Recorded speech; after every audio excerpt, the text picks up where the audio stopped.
Alright guys, welcome back. We're going to move on to step 3. So we're going to remember step 1 and step 2 up here where we took those, we have two views, right? We have the top view and bottom. The next thing that we're going to do is we're going to do a different top view, but we are going to do something other than a cube. Now this, you can use any shape that you want. You could do, I don't know, whatever shape you would like, a circle, triangle. Think of math shapes. We're actually going to stick to just a triangle. So I'm going to use, again, I'm going to just use my card here. Kind of just, I don't know, pinpoint whatever your angle is. And same thing here. Make sure they're about the same size here. I'm going to cross them off. Make sure this part is really important to make sure that it's horizontal with your horizon, right? That's perfectly straight. And I made a little bit extra, so I'm going to erase that here. Now we're doing the exact same thing that we did before. We're just going to match up our points.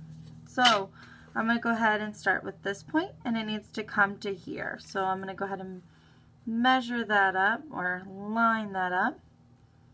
Again, you don't need to use a ruler if you don't have one. You can use a CD case. You can use anything you want, really. Again, now I'm going to go from this corner to here. Do the same thing. And kind of go from here.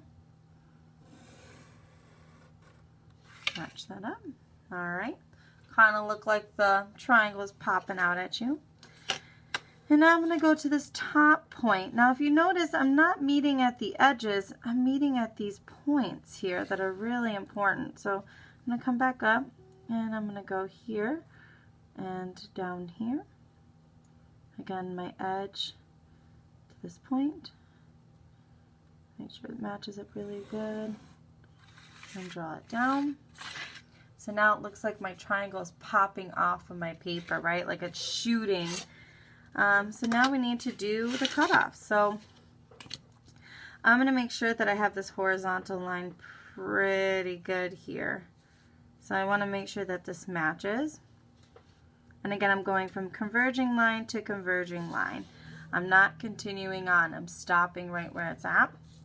And your angles, now for a triangle, star, or anything like that, the angle needs to stay the same. So this line needs to stay at the exact same angle. So I'm going to use a ruler so you could see it, but I'm going to stay right at that angle and keep going for it. So again, I'm just kind of pushing it. Where's that dot there? And we're going to go ahead and do it here. Okay. If my angle is off, you can see once you're done, oh, that doesn't look like it's popping out. So again, all I'm going to do is I'm actually going to Sharpie this guy up so you can see, right? Darken the edges here. Sorry, wrong Sharpie. This one probably. And again, lining that up.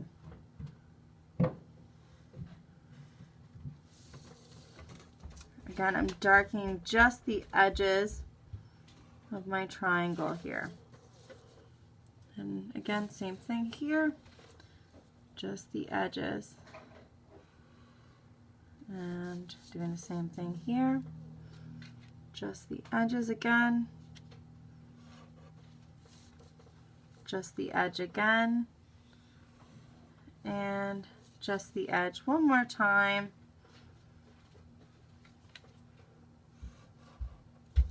There we go. And now it looks like I have this triangle that's kind of popping out at me. Again, creating that three-dimensional shape on a 2D surface. Okay, so it looks like it's popping out at us. All right, so this is step 3. And that is it. Now you can, if you wanted to, One thing that I like to do just to add to effect, I'm going to go actually to this one. Think about shading. So if the light is coming, so you have to really think about where the light is coming. This side is always going to be kind of shaded a little bit darker.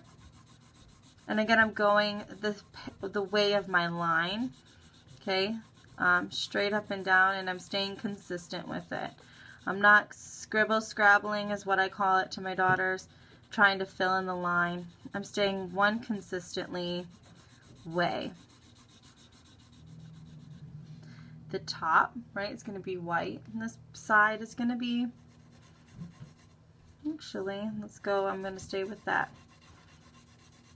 And we're going to kind of just lighten it up here.